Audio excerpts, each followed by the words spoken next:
Hello, this is Teresa. I'm back with a tutorial for Rinea. I'm going to be showing you a couple of shaker cards I made.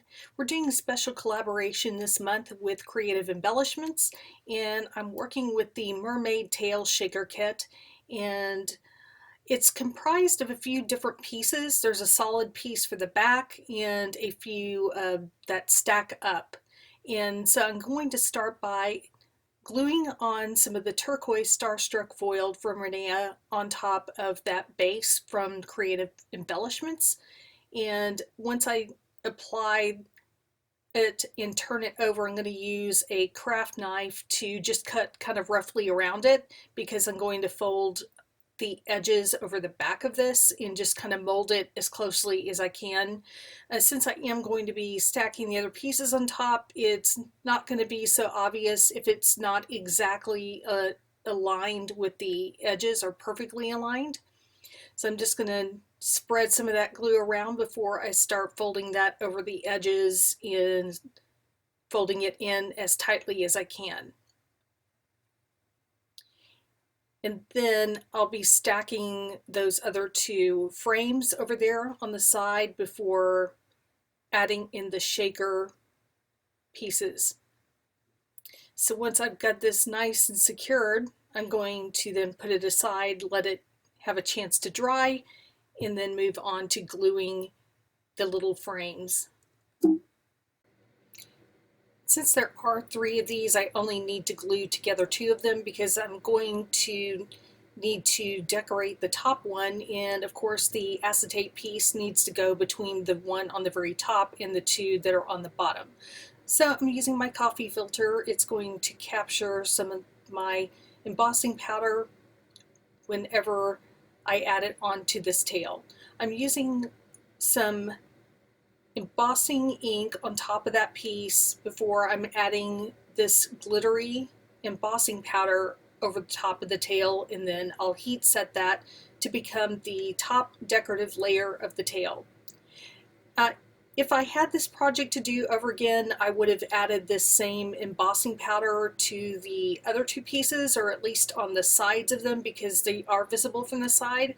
But because I only had this one piece to work with, after I stacked all of them together, I ended up using some craft paint just to disguise the fact that it is brown on the side. So in the finished project, it actually has kind of a silvery looking paint there on the side. So just something to note if you were going to do something similar. I'm adding some chunky glitter in for my shaker elements on this because I wanted to keep it simple.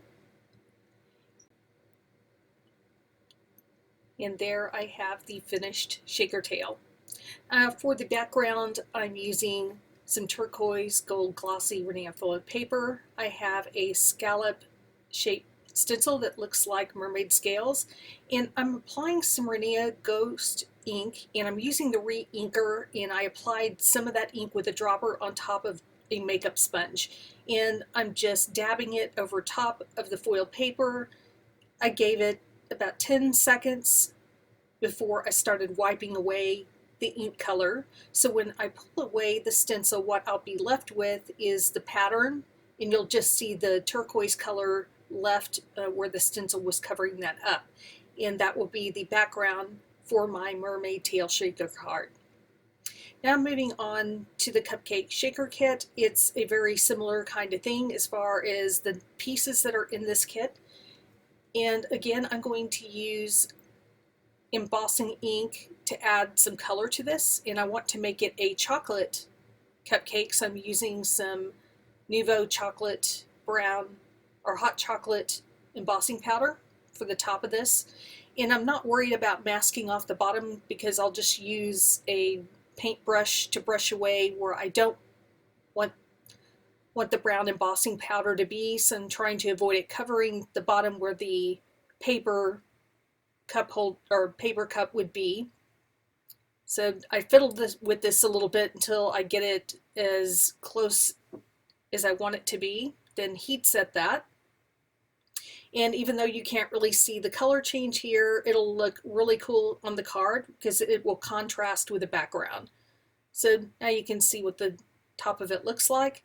I'm going to now add embossing ink to the bottom of this piece, and I'm going to use a bright pink embossing powder on top of that part of this. And again, I'll use a brush to just brush away some of that pink embossing powder so it doesn't cover up the brown chocolate color on the top.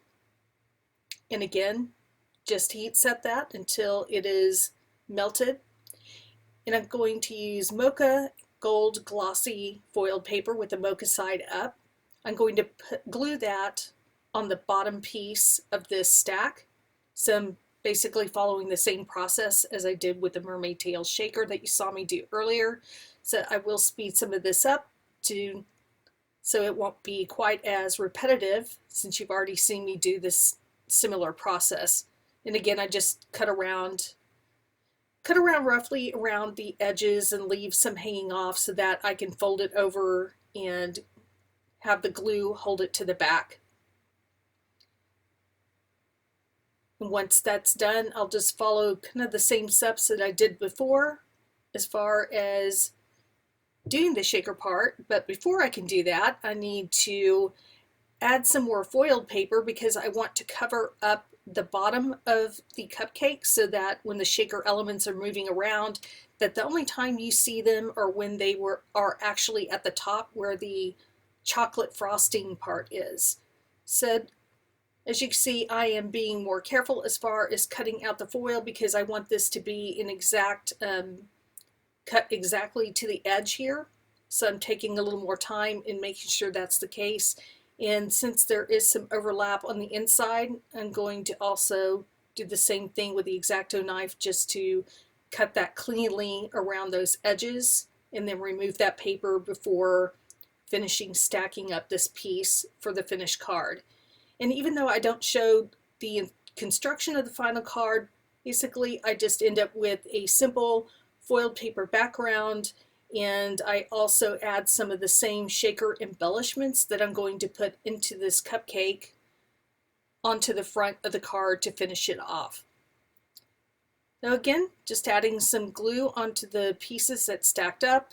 I gave them a chance to dry for a while. Now I'm adding my cold cupcake sprinkle bits, and then I'll glue on the acetate piece as well as the top piece, and then I'll put that onto the card to finish it.